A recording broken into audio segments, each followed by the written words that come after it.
সেই সময় হুমায়ুন আহমেদ স্যারের প্রায় 55টা বই আমি পড়েছিলাম। হিমুটা ভালো লেগেছে। আর হুমায়ুন আহমেদ স্যারের আসলে আমাদের বাস্তব জীবনে অনেক দুঃখ থাকে, কষ্ট থাকে, আবেগ থাকে, অনুভূতি থাকে, সবকিছু পেরিয়ে আমরা একটু বিনোদন চাই, সেটা মিডিয়ার মাধ্যমে হোক আর বইয়ের মাধ্যমে হোক। হুমায়ুন আহমেদ স্যারের বইগুলোতে আসলে এই রকম বাস্তবধর্মী কিছু জিনিস ছিল, যেটা হাসাবে, কাঁদাবে, দুঃখ দেবে, ইমোশনাল করবে, তো এমন একটা ব্যাপার। আপনারা ভালো আছেন? জি আলহামদুলিল্লাহ, বইমেলায় এসে কেমন লাগতেছে? আসলে প্রতি বছরই আমার বইমেলায় আসা হয়, কারণ আমার কাজই হচ্ছে বই নিয়ে।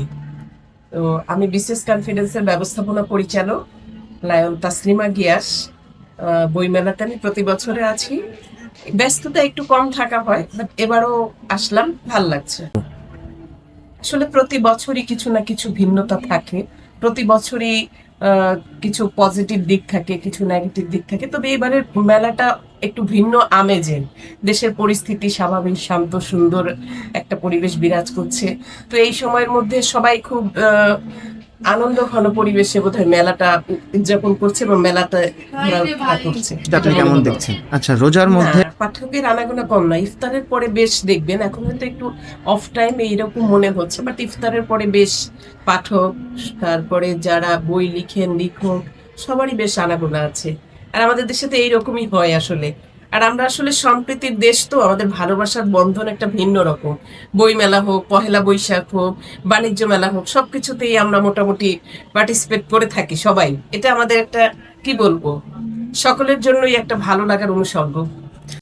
অলমোস্ট সবগুলোই করেছি, কারণ যেহেতু আমি অফ টাইমে আসছি, ভিড় খুব বেশি নেই। অলমোস্ট সবগুলোই ঘুরে ঘুরে দেখেছি। এখন পর্যন্ত যে কয়টি স্টল ভিজিট করা হয়েছে এর মধ্যে সবচেয়ে কোন বইটি বেশি ভালো লেগেছে? জ্ঞান প্রকাশনী একটা দেখলাম, ওটাতে মোটামুটি ভালো বই আসছে। সব প্রকাশনীতে তো আসলে ভালো বই আসে, আমাদের দেশের মেধাবীরাই তো বই লিখেন। বই মানেই তো জীবনের কথা বলা, সে তার জীবনের অভিজ্ঞতা লেখেন, অনেক কি বলে গল্প লিখেছেন, অনেক প্রবন্ধ আছে। মাশাল্লাহ, অনেক ভালো। আচ্ছা, আপুর কি কোনো পছন্দের কোনো লেখক আছে? আমার পছন্দের লেখক ছিলেন হুমায়ুন আহমেদ স্যার। তো হুমায়ুন আহমেদ স্যারের কোন বইটি সবচেয়ে বেশি ভালো লাগতো এবং কোন বইটি সবচেয়ে বেশি পড়া হয়েছে? হুমায়ুন আহমেদ স্যারের একটা বই ছিল, উম, হিমু। ওই অনেকগুলো বই পড়েছি আমি যখন 95-এ ম্যাট্রিক পাস করি, তারপরে আমাদের যে অবসর সময়টা ছিল, সেই সময় হুমায়ুন আহমেদ স্যারের প্রায় 55টা বই আমি পড়েছিলাম। হিমুটা ভালো লেগেছে। আর হুমায়ুন আহমেদ স্যারের আসলে আমাদের বাস্তব জীবনে অনেক দুঃখ থাকে, কষ্ট থাকে, আবেগ থাকে, অনুভূতি থাকে, সবকিছু পেরিয়ে আমরা একটু বিনোদন চাই, সেটা মিডিয়ার মাধ্যমে হোক আর বইয়ের মাধ্যমে হোক। হুমায়ুন আহমেদ স্যারের বইগুলোতে আসলে এই রকম বাস্তবধর্মী কিছু জিনিস ছিল, যেটা হাসাবে, কাঁদাবে, দুঃখ দেবে, ইমোশনাল করবে, এমন একটা ব্যাপার ছিল। ওই বইটি ভালো লাগার মূল কারণটা কি? বই ভালো লাগে, পুরো বই ওভারঅল সব ফার্স্ট টু লাস্ট পুরোটাই আমার ভালো লেগেছে। আচ্ছা, ওই বইটি পড়ে মানুষজন কি শিখতে পারতো বা কি শিখেছে? আসলে এক এক বই তো এক এক রকম মেসেজ দেয়।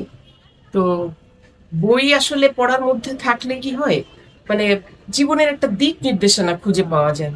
একজন ভালো বন্ধু যেমন ডিরেকশন দিতে পারে, যে কোনো বই, ভালো হোক মন্দ হোক, সেটা যদি আমরা পড়ি তাহলে ভালো মন্দ সেপারেশন করতে পারবো। আর আমাদের এই ডিজিটাল সময়ে আমাদের বই পড়াটা আরো বেশি জরুরি এবং দরকার সকলের জন্য। আচ্ছা আপু, আপনি যেহেতু একজন নারী হয়ে বিসিএস ক্যাডার হয়েছেন, এই যে একটা ভালো লাগা, এইটা মানে কেমন দিক দিয়ে দেখেন? আমি এবং বিসিএস ক্যাডার না, যারা বিসিএস পরীক্ষা দিবে তাদের একটা ইনস্টিটিউশন আছে, বিসিএস কনফিডেন্স। হ্যাঁ, 26টা ক্যাডারের যে পরীক্ষা হয়, সেই প্রতিষ্ঠানের প্রধান। আমি নিজে ক্যাডার না, আচ্ছা, বাট আমার এখানে যারা আসেন তারা এই প্রতিষ্ঠানের দিক নির্দেশনা নিয়ে, শিক্ষকদের সহযোগিতা নিয়ে, বই গাইড, তাদের নিজের নিজস্ব প্রচেষ্টার মাধ্যমে বাংলাদেশ সরকারের এই পরীক্ষাটি দেন এবং অনেকেই অনেক সুযোগ পান। বাংলাদেশ সরকারের এমন কোনো অফিস নেই যেখানে আপনি বিসিএস কনফিডেন্সের ছাত্র পাবেন না। বিসিএস কনফিডেন্স 4.5 লক্ষ ছেলে মেয়ে পরীক্ষা দেয়, এর মধ্যে প্রত্যেকেই কোনো না কোনো ভাবে এই নামটার সাথে পরিচিত।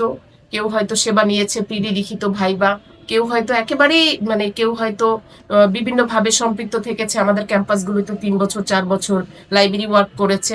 মোটামুটি বিসিএস কনফিডেন্স নামটি চাকরির জগতে একটি অনন্য নাম, অনবদ্য একটি নাম।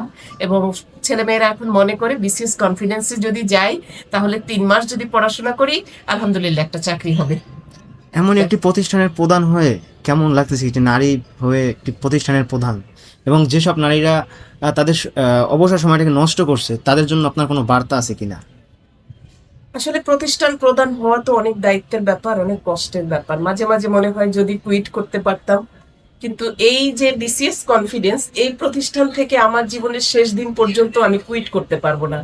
আমি যেদিন পৃথিবী ছেড়ে চলে যাব সেই দিনে হয়তো কনফিডেন্সের কোনো না কোনো মঞ্চে আমি থাকবো, কারণ এটি আমার আত্মার সাথে জড়িত। এই প্রতিষ্ঠানের প্রতিষ্ঠাতা ছিলেন মরহুম লায়ন মোহাম্মদ গিয়াসউদ্দিন স্যার। তিনি 2014 সালে পৃথিবীর মায়া ত্যাগ করে চলে গেছেন। এই বড় একটি কর্মযজ্ঞের একটা প্রতিষ্ঠান রেখে গেছেন। এটাকে সর্বসময় সবসময় চেষ্টা থাকে কি করে মানুষের মঙ্গলে কাজ করা যায়, কি করে মানুষ আরো ভালো করতে পারবে। বাংলাদেশে তো, বাংলাদেশ না, বিশ্বের সব জায়গায় দুটো উইংস, তো একটা হচ্ছে উদ্যোক্তা হওয়া আর একটা হচ্ছে জবের জায়গায় চলে যাওয়া। তো কি করে আরো মেধাবী, আরো পড়ুয়া, আরো কিভাবে ট্যালেন্ট করে এই কর্মযজ্ঞে প্রবেশ করানো যায় ছাত্রছাত্রীদের, এই পরিকল্পনাটাই সবসময় মাথায় থাকে। আর ভালো লাগা তো অবশ্যই কাজ করে। যখন শুনি কোনো ছেলে মেয়ে চাকরি পেয়েছে তখন আসলে বুকটা ভরে যায়, তখন মনে হয় যে আমার সন্তানই হয়তো চাকরিতে প্রবেশ করলো।